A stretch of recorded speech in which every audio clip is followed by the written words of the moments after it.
इस प्रस्ताव की अनुमति दी जाती है, मैं सभी दलों के नेताओं से चर्चा कर और नियमों के तहत उचित समय पर चर्चा करने की तिथि से आप सबको अवगत करा दूंगा।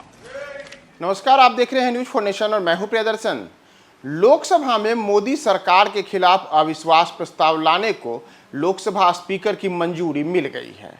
लोकसभा में मानसून के संसद सत्र के दौरान कांग्रेस सांसद गौरव गोगोई की ओर से केंद्र की मोदी सरकार के खिलाफ अविश्वास प्रस्ताव का नोटिस दिया गया था और इसी नोटिस को लेकर के 50 सांसदों ने इस पर अपनी हामी भरी, जिसके बाद लोकसभा स्पीकर ओम बिरला ने अविश्वास प्रस्ताव को मंजूरी दी है और साथ ही साथ यह भी कहा है कि ये जो अविश्वास प्रस्ताव मोदी सरकार के खिलाफ लाया जा रहा है, इसे लेकर के हम जल्द ही तमाम जो दल हैं उन सबकी एक सर्वदलीय बैठक बुलाएंगे और उसके बाद यह तिथि और अवधि निर्धारित की जाएगी कि अविश्वास प्रस्ताव कौन सी तिथि को लाना है और उसके लिए जो अवधि तय होगी उसमें कौन कौन से सांसद अविश्वास प्रस्ताव पर बोलेंगे।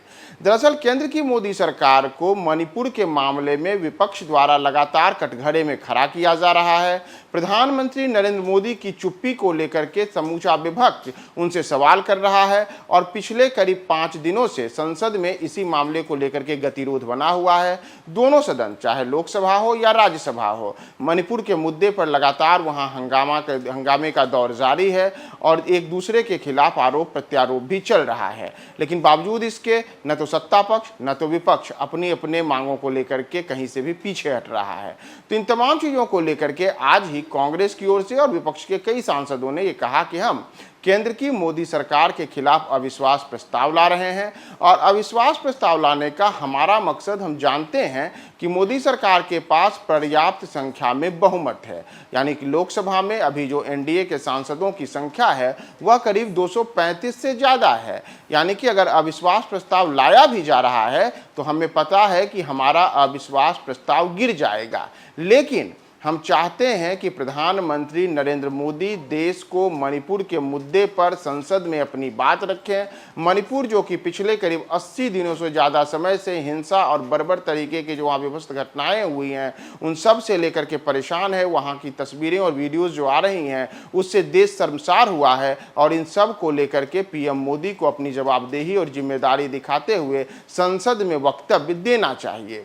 तो आज भारतीय जनता पार्टी के खिलाफ कांग्रेस की ओर से जो संसद में अविश्वास प्रस्ताव मोदी सरकार के खिलाफ लाया गया है, इसमें कांग्रेस सहित समूचे विपक्ष की ओर से केवल यही बातें कही गई हैं कि हमें पता है कि हमारा अविश्वास प्रस्ताव गिर जाएगा। बावजूद इसके हमारा केवल यही मकसद है कि प्रधानमंत्री संसद में बोलें, प्रधानमंत्री मणिपुर के मुद्दे पर बोलें और इसी वजह से हम यह अविश्वास प्रस्ताव ला रहे हैं, जिसे अब लोकसभा के स्पीकर की ओर से भी मंजूरी मिल गई है। अब देखना यह महत्वपूर्ण होगा कि जब सर्वदलीय बैठक होगी तो उस बैठक में कौन सी तिथि निर्धारित की जाएगी। इस तिथि को प्रधानमंत्री मोदी के खिलाफ या कहें कि जो मोदी सरकार है वह मोदी सरकार के खिलाफ विपक्ष का लाया गया यह अविश्वास प्रस्ताव सदन में चर्चा के लिए आएगा और मोदी सरकार नंबर गेम में यह साबित करेगी कि उसके पास पर्याप्त बहुमत है। और साथ ही साथ मणिपुर के मुद्दे पर जो लगातार विपक्ष केंद्र की मोदी सरकार को घेर रहा है और भारतीय जनता पार्टी की जो मणिपुर की सरकार है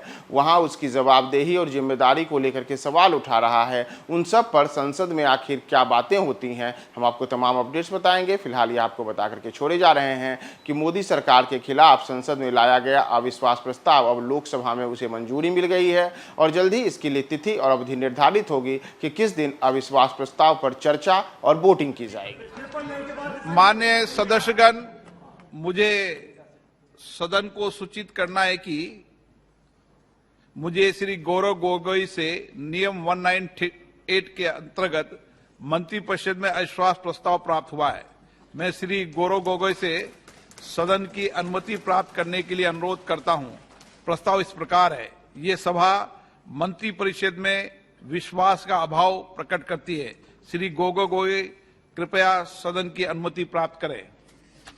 अध्यक्ष महोदय, मैं निम्नलिखित प्रस्ताव के लिए सदन की अनुमति चाहता हूं। ये सभा मंत्रिपरिषद में विश्वास का अभाव प्रकट करती है। मैं उन सदस्यों से जो इस प्रस्ताव की अनुमति दिए जाने के पक्ष में यह अनुरोध करता हूं, वो अपने स्थान पर खड़े हो जाएं।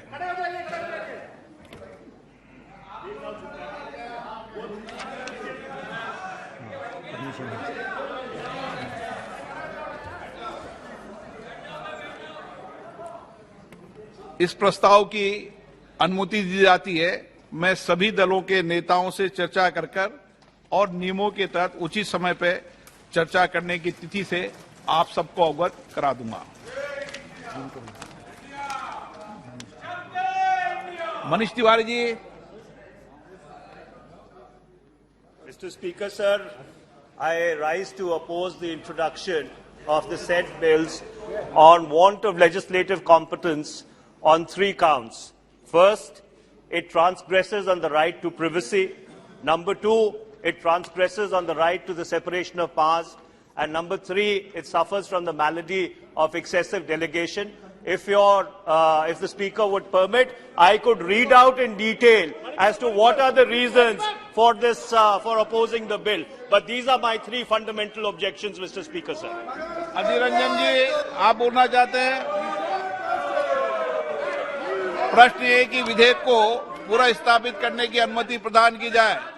जो सदस्य इसके पक्ष में हाँ कहें, जो सदस्य विरोध में ना कहे, मेरे विचार में निर्णय हाँ वालों के पक्ष में, हाँ वालों के पक्ष में। माननीय मंत्री जी, आप विधेयक को पूरा स्थापित करें। मैं विधेयक को पुनर्स्थापित करता हूं। आइटम नंबर 15 श्री अधीर रंजन चौधरी जी। अधीर रंजन चौधरी जी, नित्यानंद राय जी। महोदय, मैं माननीय गृह मंत्री जी श्री अमित शाह जी की ओर से प्रस्ताव करता हूं कि जम्मू कश्मीर आरक्षण अधिनियम 2004 का और संशोधन करने के लिए विधेयक को पुनर्स्थापित करने की अनुमति दी जाए। प्रश्न ये कि विधेयक को पुनर्स्थापित करने की अनुमति प्रदान की जाए। जो सदस्य इसके पक्ष में हाँ गए, जो सदस्य विरोध में ना गए, मेरे विचार में निर्णय हाँ वालों के पक्ष में, हाँ वालों के पक्ष में। माननीय मंत्री जी, विधेयक को पुनर्स्थापित करें। माननीय अध्यक्ष महोदय, मैं विधेयक पुनर्स्थापित करता हूं। Item number 16 Shri Nityanand Rai ji. अध्यक्ष महोदय, मैं माननीय गृह मंत्री श्री अमित शाह जी की ओर से प्रस्ताव करता हूं कि जम्मू कश्मीर पुनर्गठन अधिनियम 2019 का और संशोधन करने के लिए विधेयक को पुनर्स्थापित करने की अनुमति दी जाए।